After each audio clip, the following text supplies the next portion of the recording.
There is a photograph that was never taken.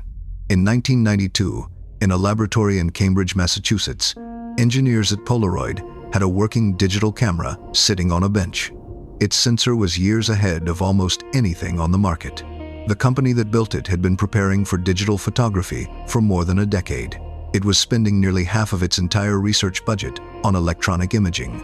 And then it took that camera, the future of the company, and left it on the shelf for 4 years. By the time it finally went on sale, more than 40 competitors had beaten it to market. This is not a story about a company that failed to see the future. Polaroid saw the future earlier and more clearly than almost anyone on Earth. It funded the future. It built the future with its own hands, and it still died. Because standing between Polaroid and that future was something far stronger than blindness. A business model so profitable that the right choice became impossible.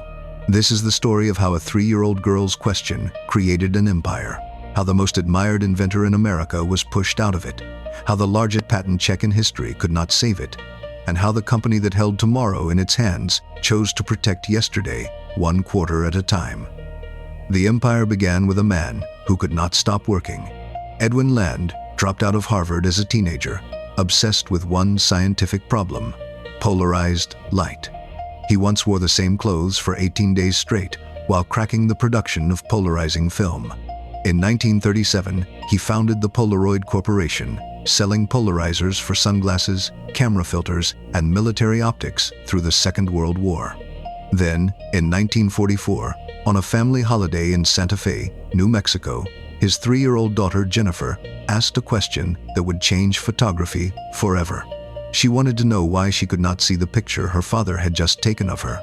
Land later said that within an hour, walking through the town, he had the whole concept in his head.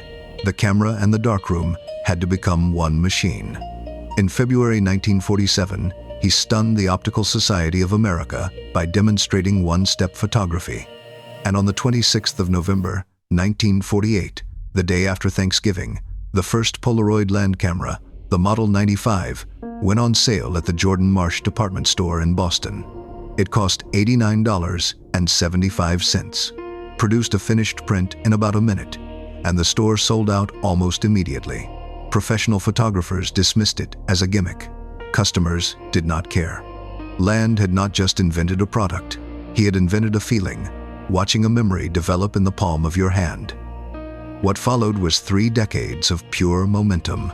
Polaroid put instant cameras into millions of American homes, from the cheap plastic swinger that sold for under $20 to professional systems used for passports, police files, and scientific instruments. Color arrived in the 60s, and by then more than 5 million cameras had already been built. Artists fell in love with the format. Andy Warhol carried a Polaroid everywhere he went. At its height, the company controlled 2/3 of the American instant camera market, and by 1978, it employed 21,000 people. But the real genius was not the camera. It was the business model. Polaroid sold cameras cheaply, sometimes barely above cost, because every camera was a subscription machine. The profit was in the film. Every pack sold at gross margins well in excess of 65%. Wall Street called it the razor and blade model. Give away the razor, sell the blades forever. It made Polaroid one of the most profitable consumer companies in America, one of the glamour stocks that fund managers believed you could hold forever. And at the center of it all stood Edwin Land, the scientist king. More than 500 patents, a laboratory instead of a corner office. A leader who believed a corporation should not follow markets, but create things people did not yet know they needed. One young entrepreneur in California studied him like scripture. His name was Steve Jobs. In April 1972, Land walked onto the stage of Polaroid's annual meeting, reached into his suit jacket, and unfolded the impossible. The SX70 was a flat wafer of leather and brushed chrome that opened into a single-lens reflex camera and fired out a photograph that developed itself in daylight, in your hand, with nothing to peel and nothing to throw away. It is still considered one of the most beautiful consumer products ever engineered. That year, Land appeared on the covers of both Time and Life magazine. Polaroid seemed untouchable, and Land now believed the company could do anything. That belief had built the SX-70. Next, it built the thing that broke him. In 1977, Land unveiled Polavision, instant home movies, a camera and a tabletop player that developed motion picture film in minutes. It was a scientific marvel and a commercial catastrophe. The clips lasted barely 2.5 minutes. They were silent, and they arrived in stores at the exact moment Betamax and VHS recorders reached American living rooms, offering hours of video with sound on tape you could erase and reuse. Polavision was dead within about 2 years, and Polaroid wrote off tens of millions of dollars. The board's patience died with it. In 1980, at 70, Land was moved out of the chief executive's office. On the 27th of July, 1982, he resigned as chairman and walked away from the company he had built. Out in California, Steve Jobs was furious on his behalf and said so. The man is a national treasure. Here is the part of the story almost nobody tells. Polaroid knew digital was coming, not vaguely and not late, earlier and more seriously than almost any company in the world. In 1981, 1 year after Land left the corner office, Polaroid formed an electronic imaging group. In 1986, it opened its own microelectronics laboratory, a $30 million investment to design image sensors in-house. By 1989, 42% of Polaroid's entire research budget was going into electronic imaging.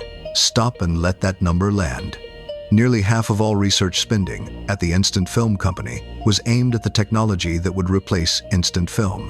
Their sensors reached 1.9 million pixels at a time when most of the industry was stuck below 500,000. And by 1992, Polaroid engineers had a working prototype of a high-resolution digital camera. Then the machine met the model. Every product plan at Polaroid had to answer one question: where is the film?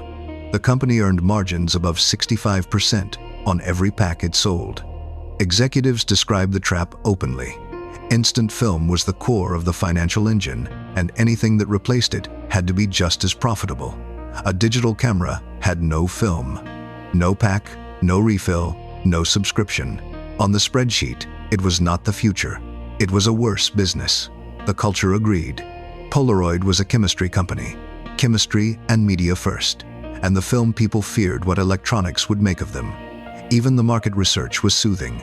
People would always want prints. Nobody imagined the photo album would be replaced by a screen. So the prototype waited. Quarter after quarter, a rational company protected its engine, and the future sat on a shelf in Cambridge. While the future sat on the shelf, Polaroid spent its strength defending the past. In September 1988, Shamrock Holdings, the investment firm of Roy Disney, launched a hostile takeover bid worth $2.6 billion, later pushed toward $3 billion. Polaroid fought back with everything it had. It rushed shares into an employee ownership plan and bought back $325 million of its own stock. In March 1989, the courts sided with Polaroid, and the raiders walked away. It looked like a victory. It was a wound. The defense left Polaroid loaded with debt it would carry for the rest of its life. Then came a second, sweeter victory.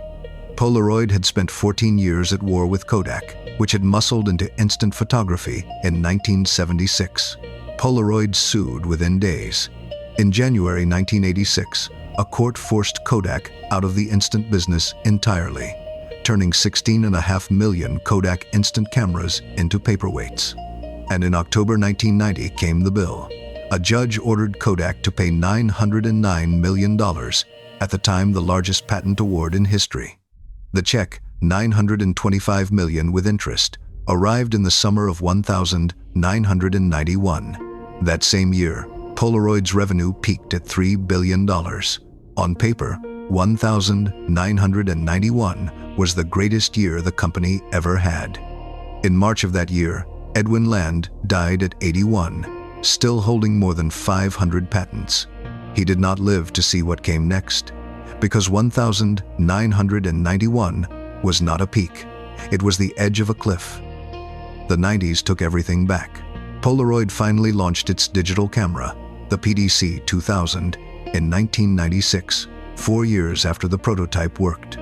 It cost thousands of dollars, aimed at professionals, and entered a market already crowded with more than 40 competitors. It won engineering awards. It did not sell. A parallel bet on medical laser imaging, a system called Helios, swallowed hundreds of millions of dollars and never paid them back. Meanwhile, the film engine, the sacred engine, began to stall. Polaroid's biggest commercial customers, real estate agents, insurance adjusters, ID photographers, were exactly the people digital cameras served best, and they left first. The stock still hit $60 in 1997, riding cost cuts and hope. In 1999, Polaroid even had one last hit, the iZone, a pocket toy camera spitting out tiny sticker photos. For a moment, it was America's best-selling camera, beloved by teenagers, and it earned almost nothing. Underneath it all, the $1,988 debt was still there, compounding quietly. When film sales finally rolled over, there was no cushion left. On the 12th of October 2001, Polaroid filed for Chapter 11 bankruptcy, listing more than $948 million of debt. The stock that had touched $60 was halted at 28 cents. And in the wreckage came one last indignity. Executives collected bonuses, while 6,000 retirees lost the lifetime health benefits they had been promised. The company that gave the world instant memories left its own people with almost nothing. What was left of Polaroid became a warning about what happens to famous names. In 2005, the brand was bought for $426 million by Tom Petters, a Minnesota dealmaker who stamped it onto cheap televisions and DVD players. 3 years later, the FBI discovered that his empire was a $3.65 billion Ponzi scheme, and that Polaroid itself had been bought with stolen money. He is serving 50 years in prison. In February 2008, the company announced the end of instant film production, and the factories began shutting down. That should have been the end of the story. Except that in June 2008, at the closing party of Polaroid's film factory in Enschede, in the Netherlands, an Austrian entrepreneur named Florian Kaps met a Dutch plant engineer named André Bosman. Instead of saying goodbye, they bought the machines. They called it the Impossible Project, because chemists told them the film could not be recreated. It took years of terrible early batches, but they did it. In 2017, their company acquired the Polaroid name itself, and by 2020, the brand Edwin Land built was alive again, selling instant film to a generation raised on smartphones. If this pattern feels familiar, it should. Kodak buried its own digital camera to protect film, and we have told that story on this channel. Polaroid did something stranger. It funded the future generously, built it brilliantly, and then refused to ship it. So what actually killed Polaroid? It was not stupidity. The people who ran Polaroid watched digital photography approach for 20 years and spent fortunes preparing for it. It was not even arrogance. It was arithmetic. When your core product earns 65% margins, every alternative looks like a pay cut. Every year you delay the future, profits go up. Every year you embrace it, profits go down. Quarter by quarter, protecting the film engine was the rational choice, and 30 rational choices in a row added up to something fatal. The debt from fighting off the raiders in 1988 removed the safety net. The chemistry-first culture meant the digital people never held real power, and the market research said what market research usually says, that tomorrow will look like today, only slightly different. Polaroid proves the hardest truth in business. Seeing the future is worth nothing if your own success makes that future unaffordable. Edwin Land built Polaroid by starting from impossible dreams and working backwards to the science.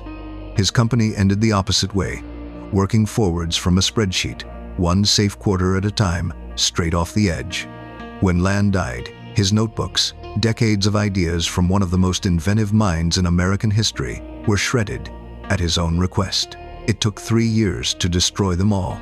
The film he invented is still being made today. The corporation that could not let go of it is gone. Polaroid saw the wave, paddled toward it, and still went under, dragged down by the weight of its own success. If you want to see how the same fatal logic played out 90 miles away in Rochester, watch our episode on Kodak, the company that invented the digital camera and then buried it. The parallels are chilling. Toppled Empires tells the stories of giants that fell and what their falls teach us. If that is your kind of history, subscribe. It genuinely helps the channel. And here is the question for the comments. Which company today is protecting its old engine while the future sits on a shelf? Tell us below. We read everything.